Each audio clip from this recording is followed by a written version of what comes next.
This side, this side, this side. Man, this is a good script. Let's go. I'm really not a competitive person.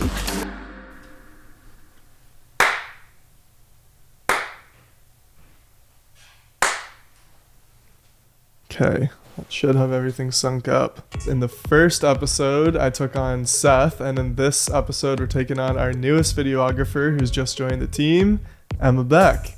Emma's currently being trained to become one of our primary videographers. She has experience in photography, but not a lot in video yet, so creating this video is both a fun and entertaining way for us to get out, shoot something hands-on, and to use as a learning tool. A couple weeks ago, I posted on Instagram asking if anybody wanted to do a free product video for their company. Weegant, I never say it right. I don't know if it's Weegant or Weegant, but John McDonald responded, who works at that company, and he gave us an offer too good to be true, so we had to jump on it, and the product was Kawasaki side-by-sides.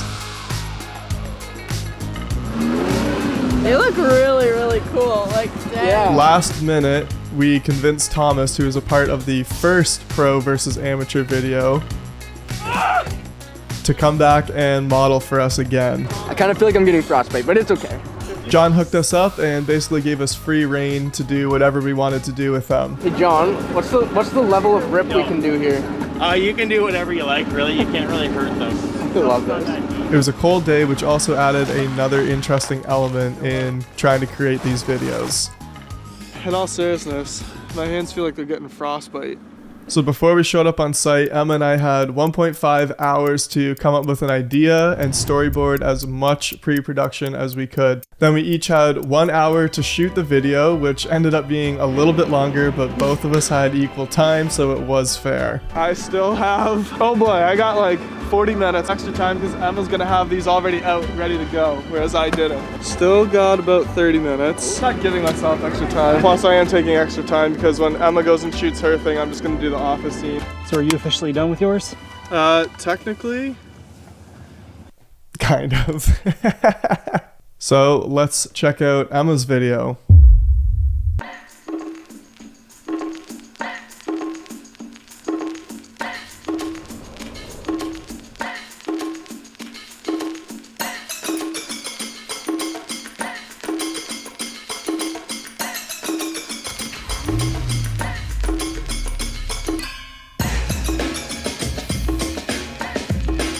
I love the music.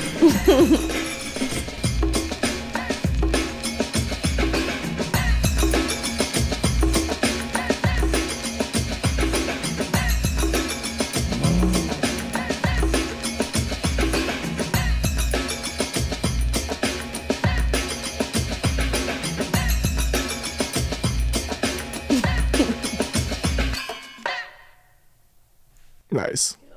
So we're going to start off first with the things that I really liked about Emma's edit, and I've made notes here, so if I'm looking down at the screen, that's why. First thing was that I really liked the use of the speed ramping. That was actually super well done. I think a lot of the shots you shot were in 120 frames per second, correct? Mm-hmm. Yep. Did you make that choice beforehand in the pre-production, or was it an on-the-fly decision?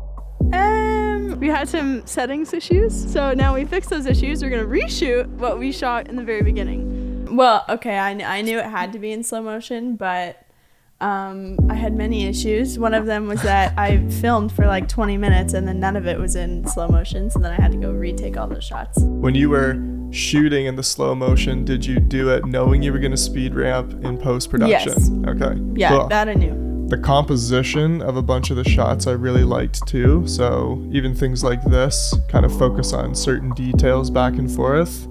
So you've got the headlight, driver's seat, steering wheel, you got the wheel, kind of showing some of the close-up shots, and the composition's well done in those.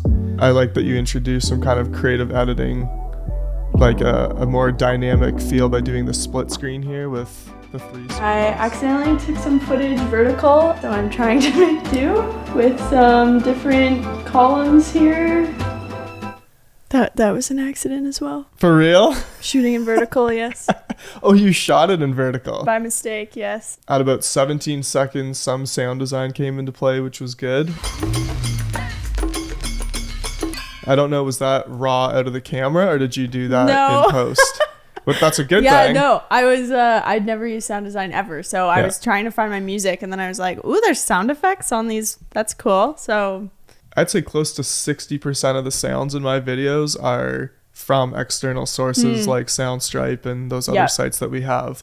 So in the beginning of here, I would have liked to hear probably more of the engines roaring, and you can use like whooshes and other kind of sound effects to when you do the speed ramping, so that you kind of have like a little. You did a really good job of using the drop of the music to like head into the faster footage. So,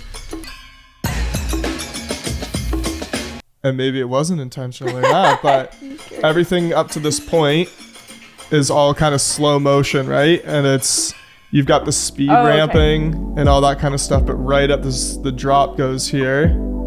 right. Even at 120 frames per second, it looks like you used the proper shutter speed because you could also see proper motion blur, so that's good.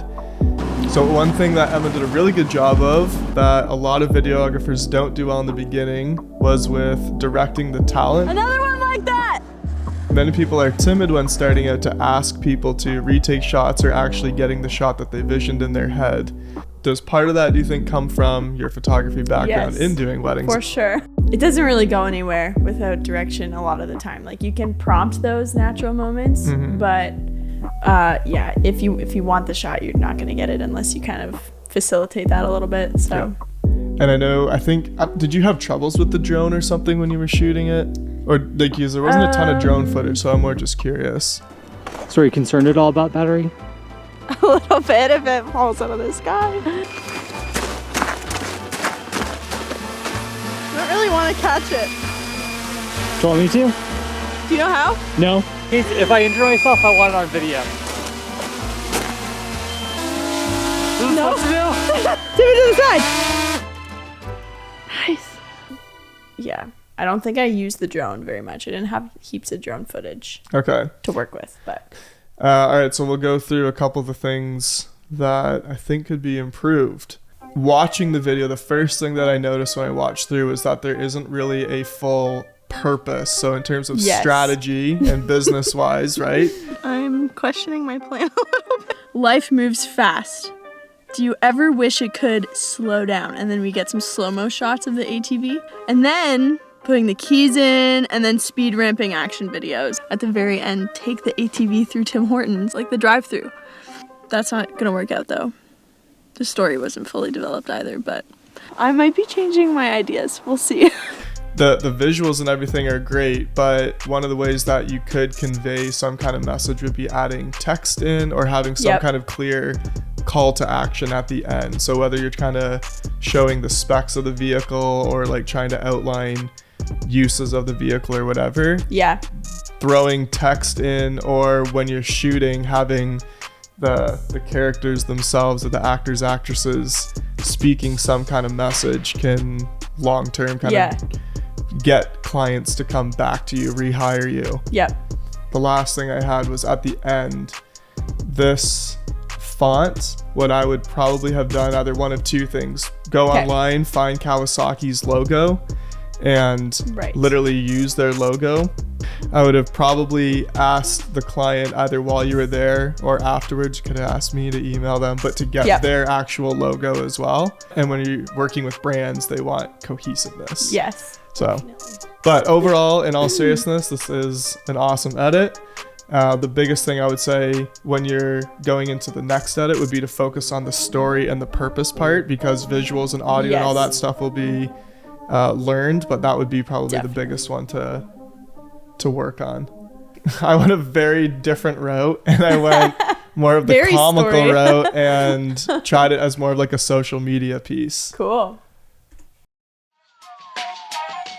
Pull over, this is the social media police. A lot has changed since we've opened in 1953. Technology has allowed us to share moments in an instant with everyone we know. Our new machines are so much fun that everyone wants to take pictures and videos with them. People are even sneaking out on their breaks for joy rides, especially in the new Kawasaki FXR. So we've had to hire a social media officer to catch anyone driving under the social media influence around here.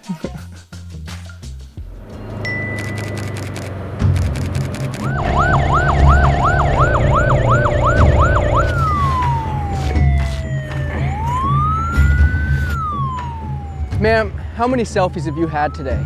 Are you driving under the social media influence?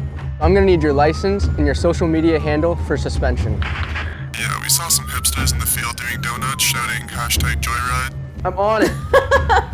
Is that you? Let's go.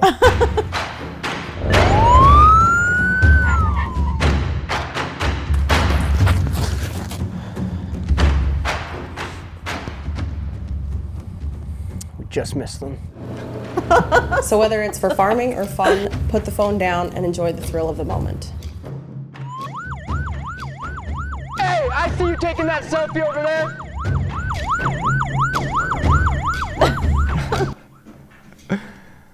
All right, there's my Nice. silly video, Oh my gosh. which was a lot of fun to shoot.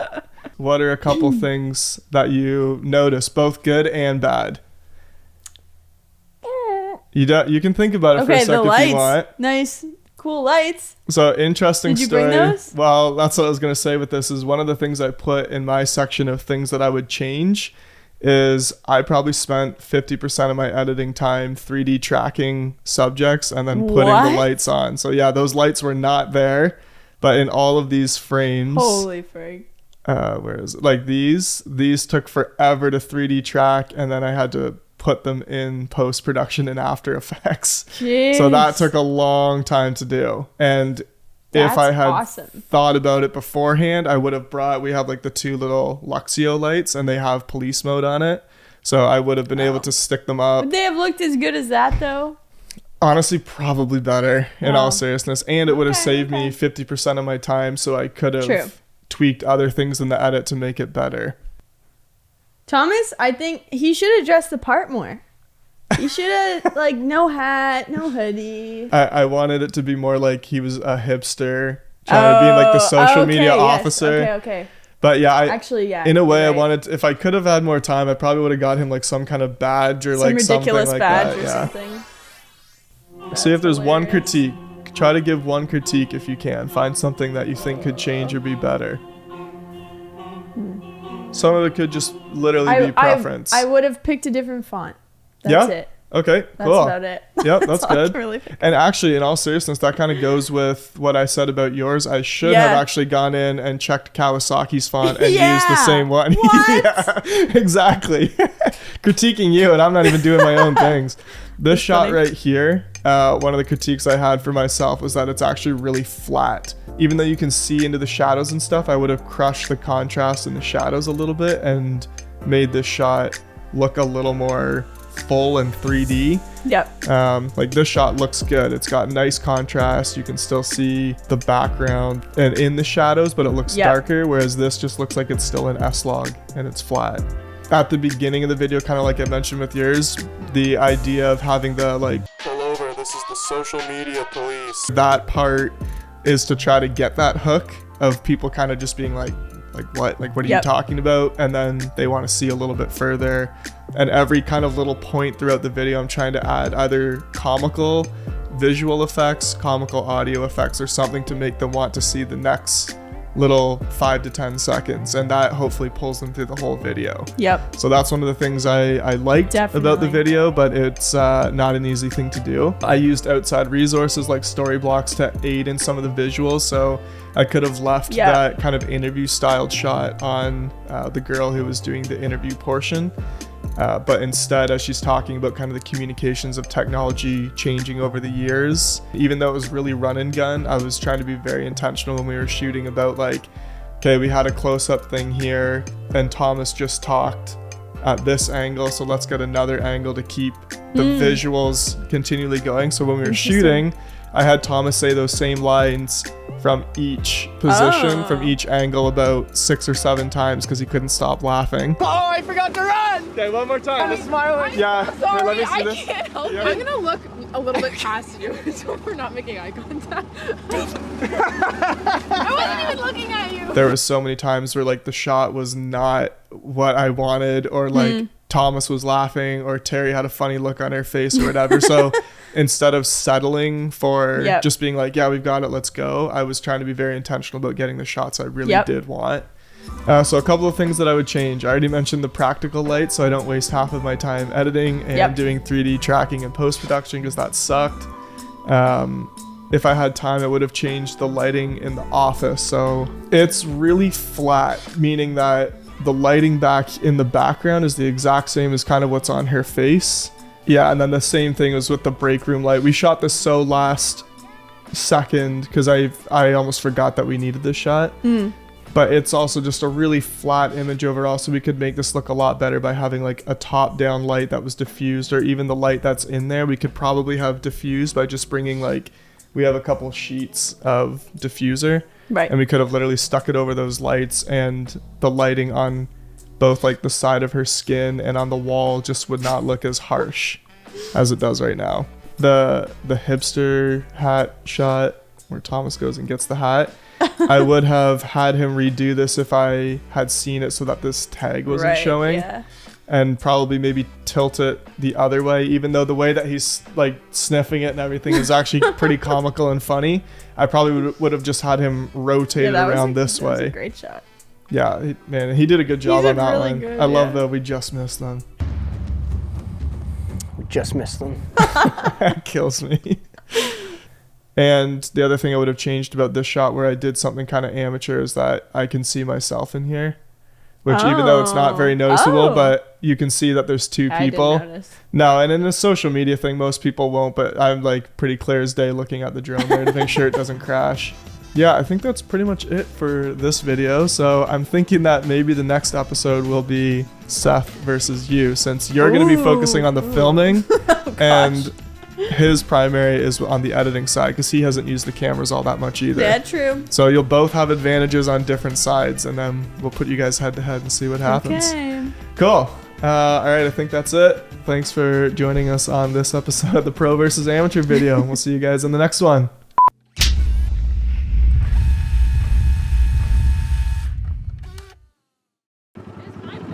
I'm gonna sabotage Emma's video at all costs.